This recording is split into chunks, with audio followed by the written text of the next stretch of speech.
Pamusore Mambo Mutasa, pamusore makurukota akateerera nemi wese vakateerera. Nyaya yangu yakamira yakadai. Ini ndinonzi Matthew Bote. Nyaya yangu yakamira yakadai. Gore ra 2010 ndakapinda mumusha mababa Thomas Samhembere zviri pamutemo ndakatungamirwa namunyai ndichinobvisira pamudzimai kana kuti mwana wasikana wavo anonzi Epifanius Samhembere. Panowa ndipo pandakawigirwa kana kuti panowa ndipo pandisina kubudirwa pachena kuti mwana wangu ndakaripira zvinhu zvangu. Zvadaro 2010 iye musi wa22 December ndakapuwa chipo chemwana mukomana. Panowa ndipo pakatanga mviromviro dzacho. Takatanga kunetsana nemudzimai mumba takanga tamachongwe mairi. Hatichanzwisisani, zvinhu hazvichafambi zvakanaka.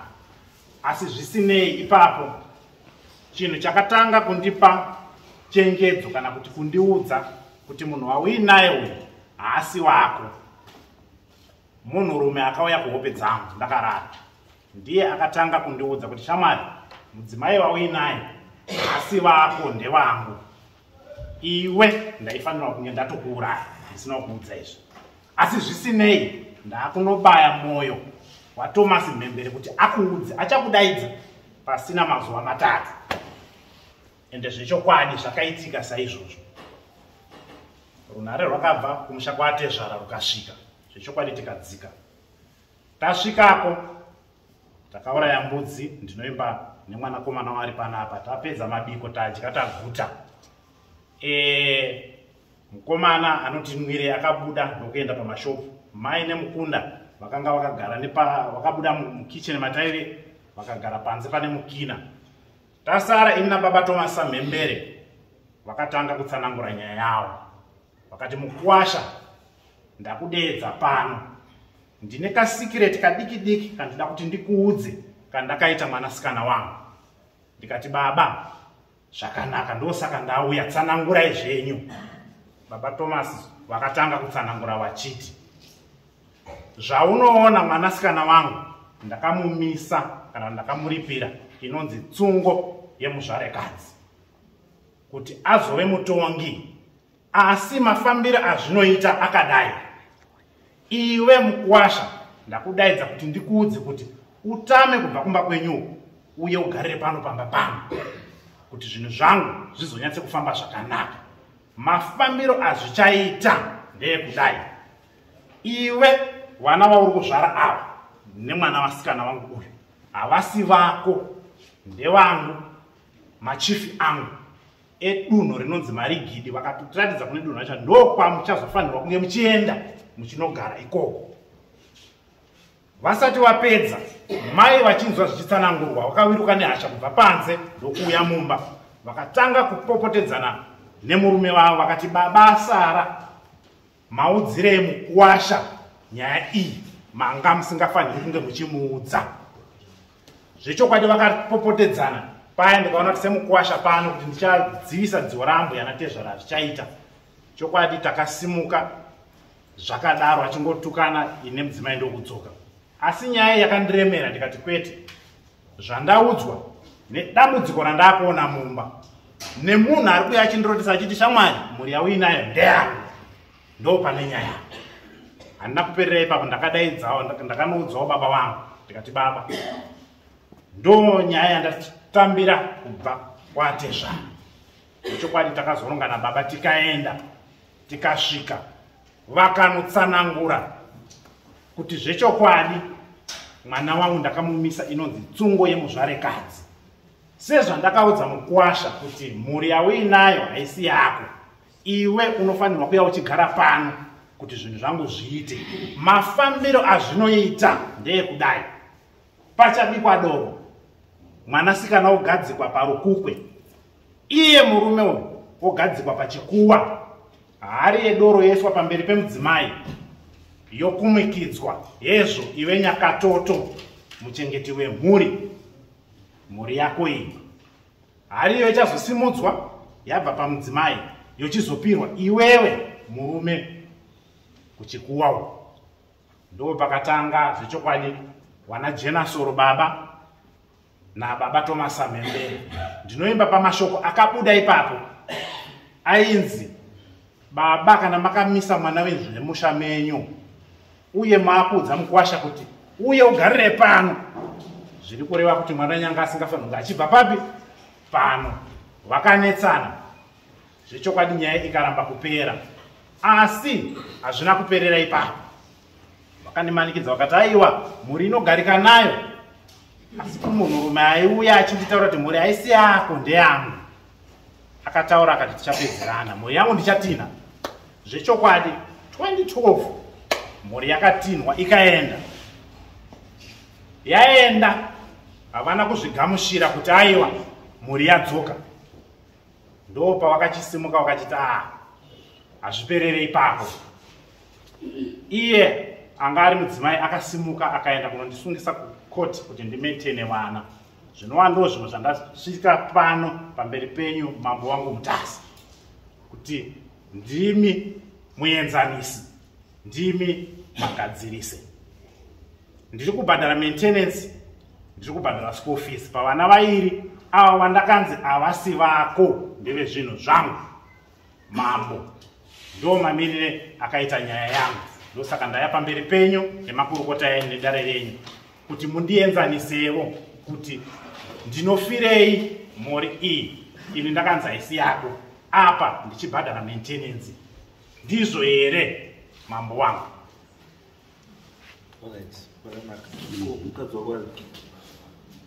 Uya ari baba. Mai havana kuuya nekuti munhu wandaida paSamoni pana Epifania iye nababa wacho wandaida.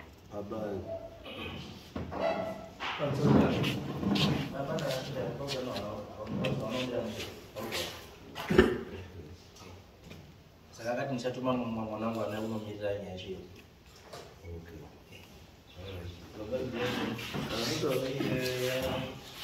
Yehushi ndishi Samembere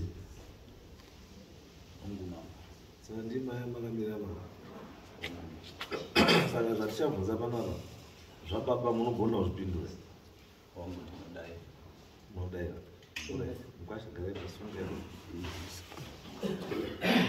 wezva tindara asida zvinhu zvinopedza nguva, sida zvinhu zvekuzva munoziva mumahata zvinoziva zvataura nemukwasha. Izvi zvakaitika, izvi zvakaitika, then tochitangira toona kutobatsirana sei. Taurai pamusoro wemambo Mutasi, zvese zvandichataura pano zive zvechokwadi. Mwari anditungamire, ndokumbira kuti munditenderewo nditaure pamusoro wemambo. Mukwasha wedu anonzi Johani Samembere, akamirira Tafa Thomas Samembere. Johani Samembere. Pamusoro idare ndakamirira Tafa Thomas Samembere, ndakamirira hanzvadzi yangu yakanga yakarorwa naMatthew Bote. Ndazava kutsanangura kwese kwaita inini mazviri andinozviita ndeyekuti Matthew Bote shuwa akauya mumusha medu kunorora. Akauya nemunyai wake anowa baba wake wainaye. Wakabvisira mari yavo isikadariki 500 US. Wakakumbira muchato, wakaenda wakanochata. Wakanochata kweso kwapedza kuchata, wakanogarisana. Wagarisana kuya, wakazvara vana wavo variko, mwana wavo wekutanga variko kuya. Wazvara mwana wavo wekutanga kuya, wakatanga kunoesana nemudzimai wari kumba kwavo ikoko. Mudzimai ashuya kumba achitaura kuti no, ndikutadza kugara nemurume, ari kuti inini ndoda kutsvagira umwe mukadzi. Saka inini magariro atiri kuita ari kunetsa. Tikati aiwa garai muriko mukwasha wacho, kana unomuudza kuti kana pane zviri kunetsa anouya tichitaura, kana kutuma unoenda kuna munyai kana unotaurira wana tete wekumusha kwako. Ndo zvauri kusangana nazvo nemurume wake uyu. Akaenda kunoudza tete wake wari kumusha kwaanogara kwana Gotekoto.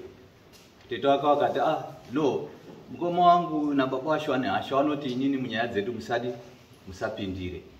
Zvadaro tabva ipapo tizoone mwana auya kumba, wakamuperekedza iye mukwasha nababa wake, wakati tauya kunodzosera mwana uyu. Kachikodzero ndeche musina kana nana tete, nyaya isinombobvira yapinda nana tete.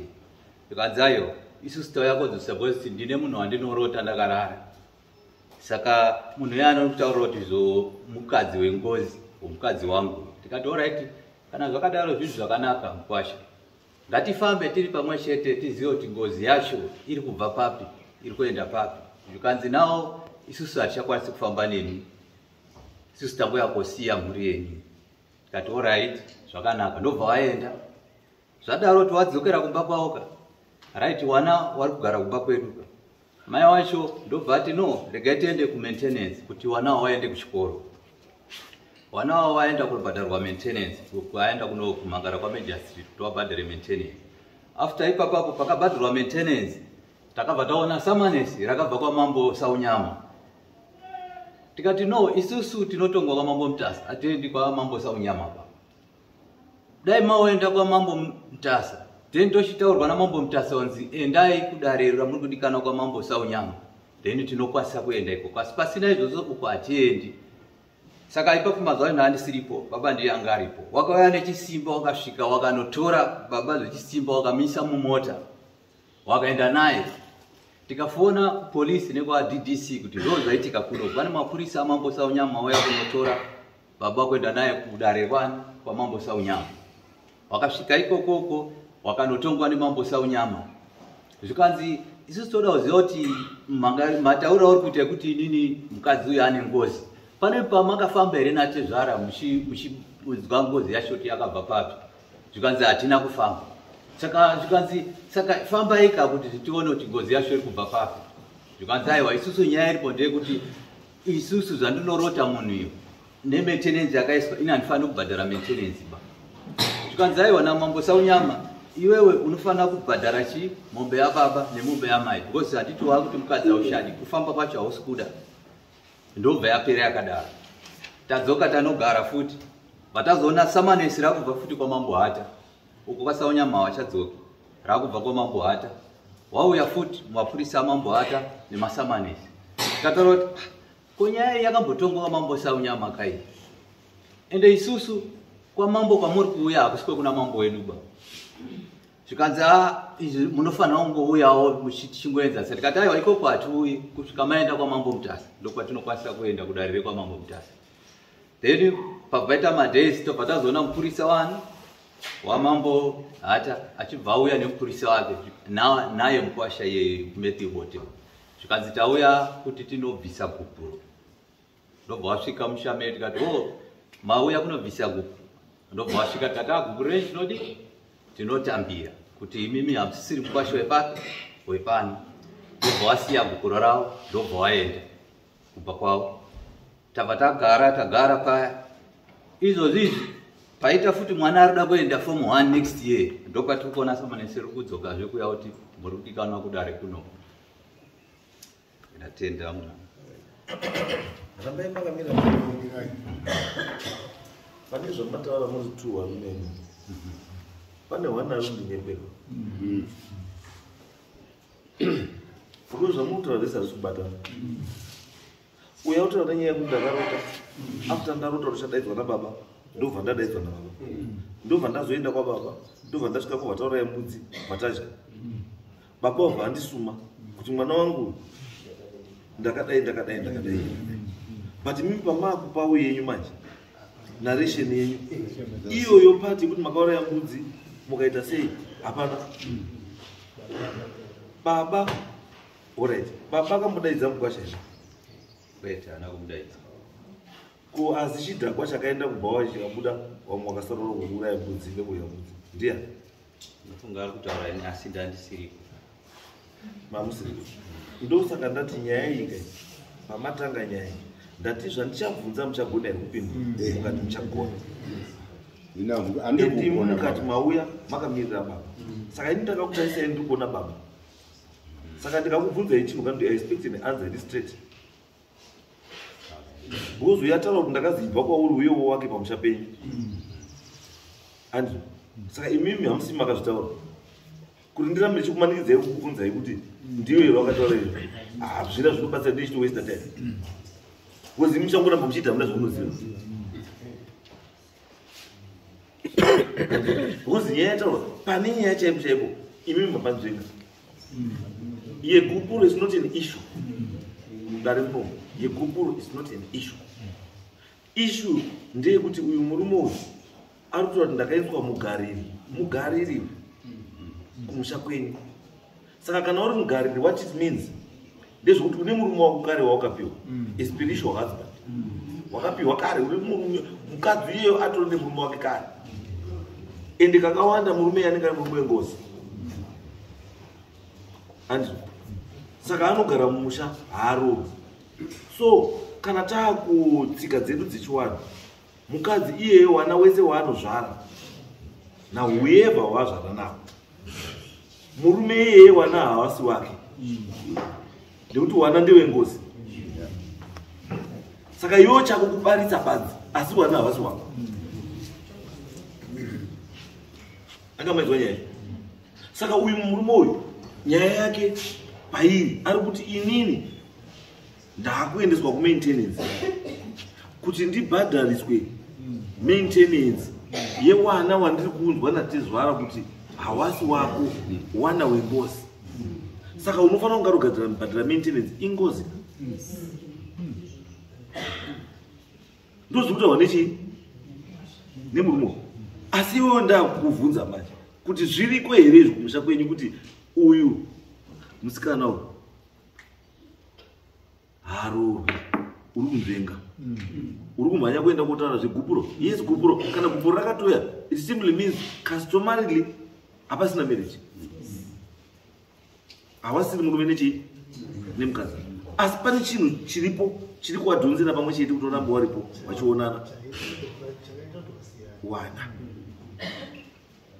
Ende chimwe chandinobvunza kuti muchato wenyu wamakachata ichii 511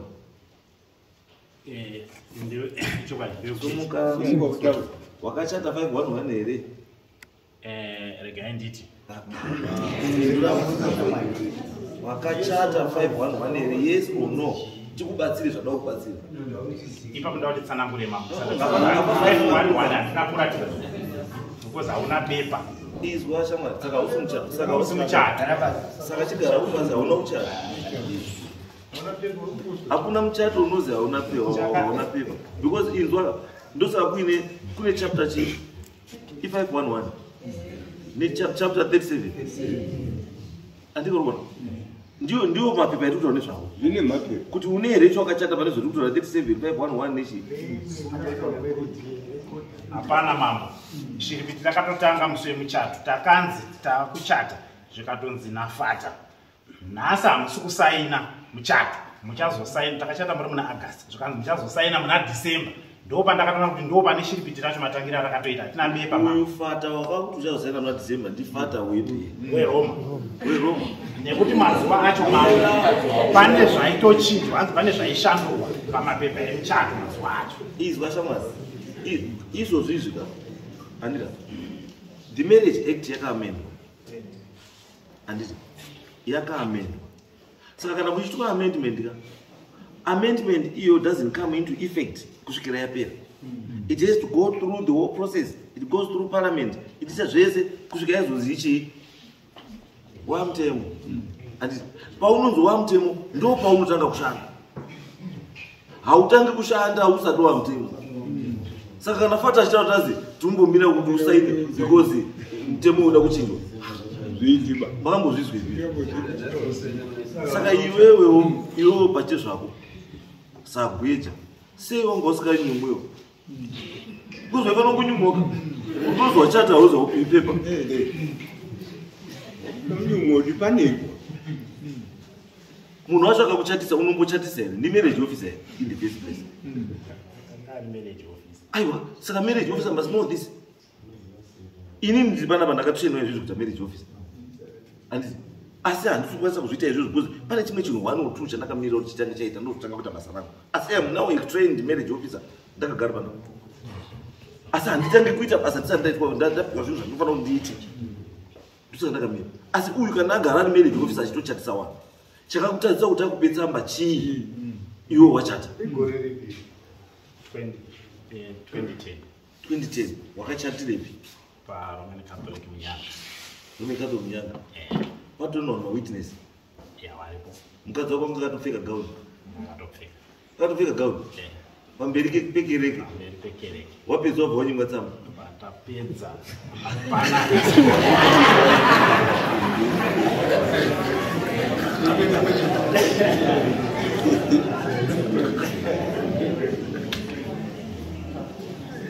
Andika urikuona kuti kuti nyaya yako yakangoshatira payakaita sei payakatangira because handisati ndamona munhu anoti akachata iriri mukadzi aipfeka nerinda woenda kuchechi wasvika wopedza wochata woziva tikupi tsamba tichazokupa tsamba muna December anga mutaurira mufundisi wekuti amendment inenge ita through by December ndiani alright andika December wakasvika December wakasvika wakapiwa Hapana. wakavhunza here because 2010 ka taane 15 maDecember achimupenyu here pastor chimbotsvaga kana wazva mupenyu ka ndikutomuda munomuda because tinokwanisa kutomubata nemhosva yekuva bogus in marriage office. He's a bogus marriage officer. Hakuna marriage officer anochatisa munhu asikamupi tsamba. Because right now marambana muri mufanira kugura muchato. Because ukazvitarisa baba gupuro chete rega it's not enough mutermination yemarriage. Andikaona zviro gupuro rega it's not enough because wakaita iwe wakabatanidza chiwanhu ndiwo chedu chawakaita chigupuro ichi ndiyo customary marriage. Customary marriage wakazadzisa zvecustomary marriage asi ko iyo yeRoman Dutch law 511 haina kugurwa kai izvo wakachata wora izvo wakaendesa gupuro wakagurei wozwa kana waramba nakafanira kugura muchato iwewe wakagurei pasina chekugura wakagurei saka which means pamakachata ranga riri drama mamutongoitowa yo drama Kuipo kusaina kwacho kwambosaina we. Hapana right anyway asi iyo haisiyo nyaya yedu asi tati tikuvhurawo maziso uone kuti kana wanga urifunga kuti wakachata bambo hauna kuchata because iyo disadvantage kune mukadzi disadvantage kwawe. Why? Because right now mukadzi uyu kana muchato pasina anything to show kuti makachata she cannot claim anything from you. But now dai anga akabata muchato aikwanisa kuclaima something from you. But now that hapana chinhu hapana mese muri tu makafamba rwendo rwemujecha and saka takushinda panyaya yemaintenance because ndo pane chii ndo pane the bond of contention kuti uyu chiri kumurwadza kubhadhara maintenance kuwana waakaudzwa kuti hawasi wako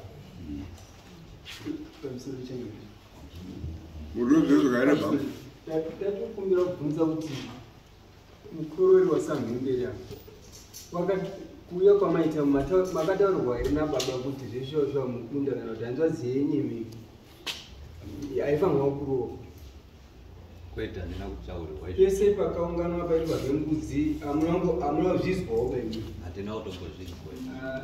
No, it's okay. Imimi izwaika isu tingayera nyoka negava baba haapo wake asi muridzi wenyaya yacho uripo sekuru hamuna zvekuruziva saka mudare munhu ndouyawo asi chamuri kuziva chaicho hapana bachinokwanisa kubatsira dare saka garai pasi iwe mukadzi sumuka ndiwe muridzi wenyaya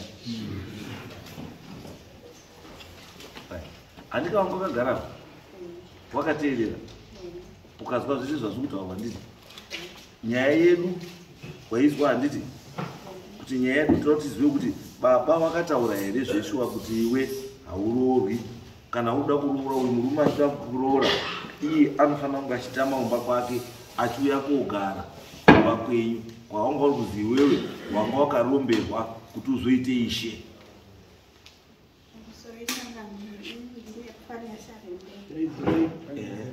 Zvese zvatichataura ishokwadi pamberi paMwari.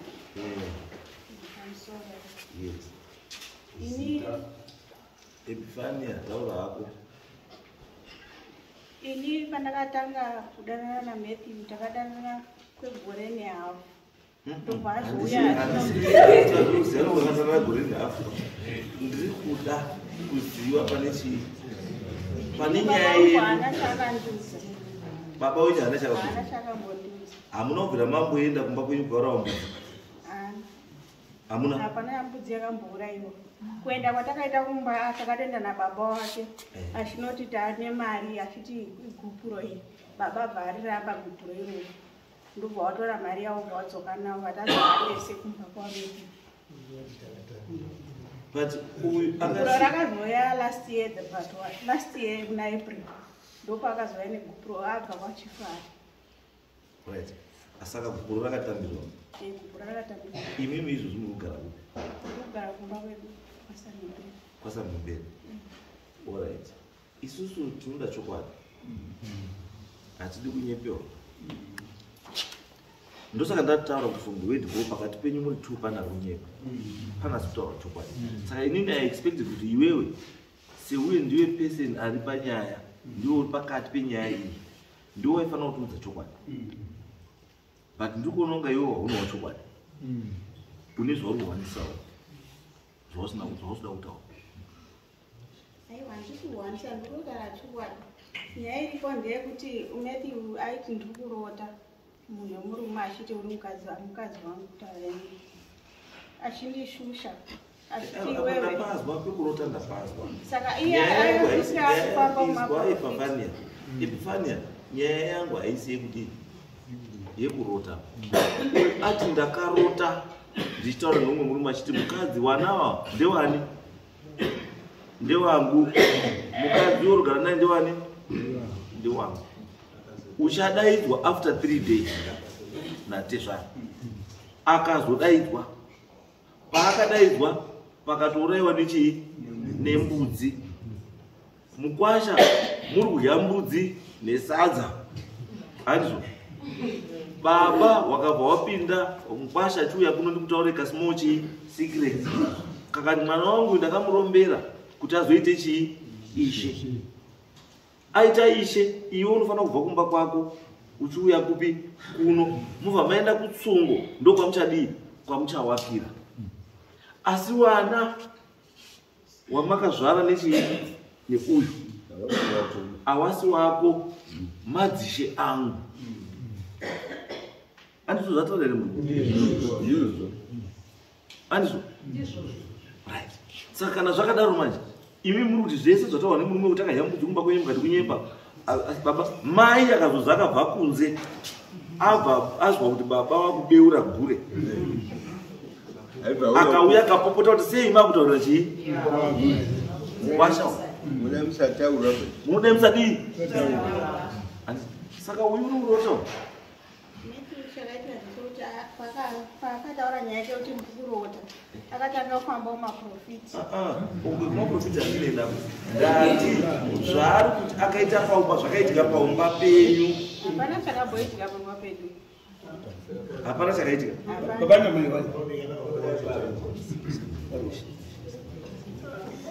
Right. Saka ini zvandada kuita for now. Nyaya ye-maintenance. Iyoyo handikwanisi kupa decision nhasi. Because kana pasina nyaya yekuti wanawa ndewe ngozi, it means kuti baba unofanira kuchengeta mwana wako. So she's justified kuenda ku-maintenance court kuti uchengete mwana wako.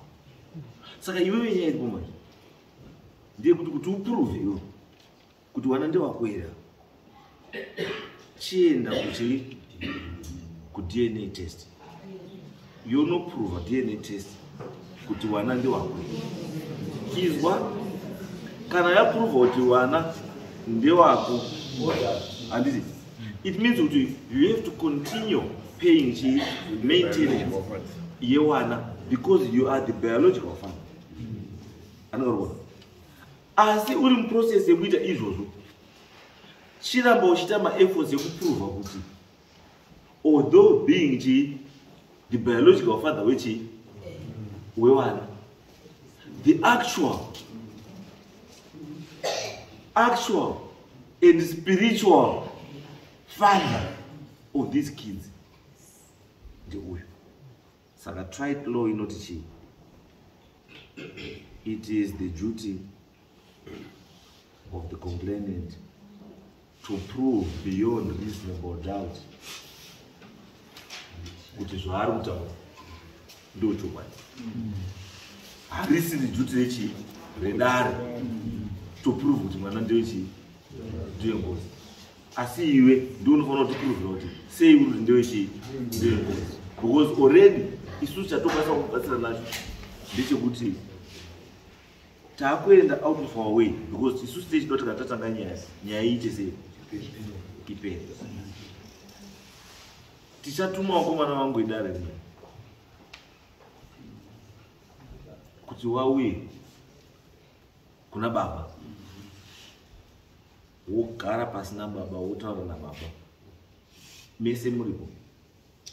Chandoda kunzwa kuti baba wakazvitaura here izvi kana kuti baba haana kudii.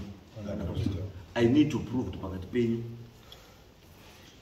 tsotsi ndiani, munyepi ndiani, mbavha ndiani, ashandisa dare rinoreva nhema ndiani.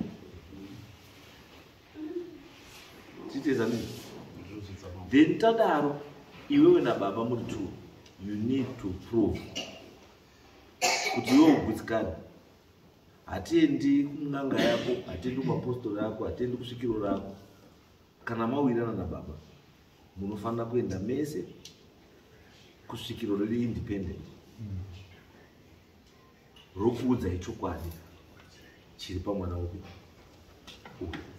Because bambo hope here ihope zviroto, zvimwe zvacho zvinoroteka, zvimwe zvacho hazviroteki, zvimwe zvacho wanakirwa hako waya good meal wobva wafuka good gumbezi unorota zvakanaka. Asi ukayasadza nemavheji asina mafuta, asina mafuta, wobva waenda kurara kuti gumbezi riri kunhuhwa, nothing good will come out of that. Saka chiroto ngachirambe chiri chiroto. Let's prove kuti chiroto chako icho ichokwadi here kana chii. Saka takuda kuti iwewe nani natezvaro pari kuuyawo komwana wangu, iwe nababa wako nehama dzako, uye nehama dzake, wouya panzvimbo, woenda pana baba, motaura nyaya yekuti pana baba, mowirirana. Then kana iwo if you insist kuti nyaya izvo shuwa yakataurika yekuti uyu mwana mukadzi wemunhu, then mochibatsirwa nechiwani kuti chokwadi chibude pachena. Asi maintenance unocontinue kubhadhara. Why? Because usakabhadhara uchasungwa, ende kana wasungwa nedefault handiti dare rinoera rina masimba ekuti sei ekukudzikinura. Because rari rimwe chiro, dare rinomwe mutemo. Andrew, then chimwe chacho unofanira kufunga futi ndechekuti iwe ukada kuramba kubhadhara maintenance ko ukazozvipruvha pamberi apo kuti zveshuwa zvanga zvekutaura zvifeki, wana ndewako, asi watodestroya life yewana kudhara, unozomira sei? Saka tiri kuti isusu nyaya iripo ndekuti for now just believe kuti wana ndewani ndewako and continue paying my school fees until proven otherwise. Andizobaba, because chimwe chiripo futika chanduti rangorubhadharawo maintenance handisi kuti pazozi pane mwana ichimindi wakayambota remunhu wakayamba bota wakayamba. Saka the fact yekuti wakayambota pakabuda mwana, chaakunetsa chacho kuti iwe uringoti mwana asi wako, asi bota wakadii wakayamba. Inini ndinongoti handizivi kuti pawakayambota pakabudei, asi the fact yekuti wakadini wakakambura oyi chimbochengeta zviripo kusvika iwe wazopruvha kuti hazvizvani for the sake of the kids. Kuzowana wakanotambura. Kuzowana chawana nyaya wana pacharuziva chaizva padi asi ndikuti nyaya idzo dzezvinotozoda kuite asi pamwe pacho pandikuda uchidzoka nhasi nditsvagirewo nhamba dzemufundisi akakuchatisa lokuroman catholic. I want to talk to that Roman father. Ndinyase kuzwa kuti chakanyasa kuitika chii because maitiro akaita pandiri zvirurewa kuti that man acted data instruction. He had an instruction. Yanga apiwa kuti chingoita asusapetsa because hakuna munhu anonzwa chata wana wakabvisa zvipo mukatoya zvipo zvacho mukatoya zvipo apa notsamba right. Anyway, chiendai muite zvondataura then wakomana ari kuenda kuendeani Mambo Oliver mukuenda nani Josephat Mambo Oliver muri tiri baba. Do you have my details there? Nenda kwa Ishe Mbele. Mukwenda lini? Because I want these people to be there.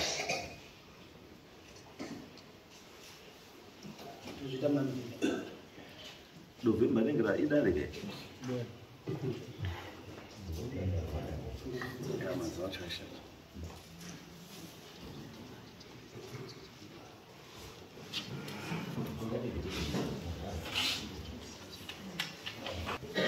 Musangana paishe Sambembele, mkwasha na baba, mwana, mkurore na baba.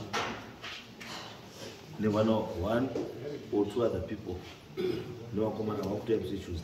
Kuti nyaya iva yetuita sei. Iva yetuita tizoita zvikapa. Asi mufundisi wakudzoka kusi Tuesday ndokuda nhamba yamufundisi. Kana achiri mupenyu ndokuda nhamba yamufundisi. Because mufundisi ane zvokunditaura. Yes. I'm sorry, mambo wangu. Yes. Ini Methibot pane panoda kunzwisa mambo. Pamati iwe semkwasha, you must prove it beyond. Nepamati muchatuma makurukota enyu uyawo. Ndinoziva kuti mune kuno kudare pechivanhu idzi nyaya dzechivanhu handiti kana. Ndinoimba mune vanhu wenyu pane pamamboti hauendi kun'anga yako hauendi kumuprofita wako. Mimi ndinoimba mune vanhu wenyu timu rezinata. Right. Ini ndosaka ndati chekutanga first step I want to prove kuti pakati penyu muri two ari kundinyepera kuti zvawataura kuti zvakaitika ndinoda ndizive kuti zvakaitika here. And saka the purpose yegathering ndikuti endai musangane newakomana wangu muri paishe ndiye kuita sei is information gathering yekuti tizwe kuti zveshuwa zvawataura munhu zvakaitika zveshuwa here. Then from there now takuchikumbira manje muri two kuti aiwa kuti muprove kana matadza takukupai munhu anokuita sei anokubatsirai. Handei saka Tuesday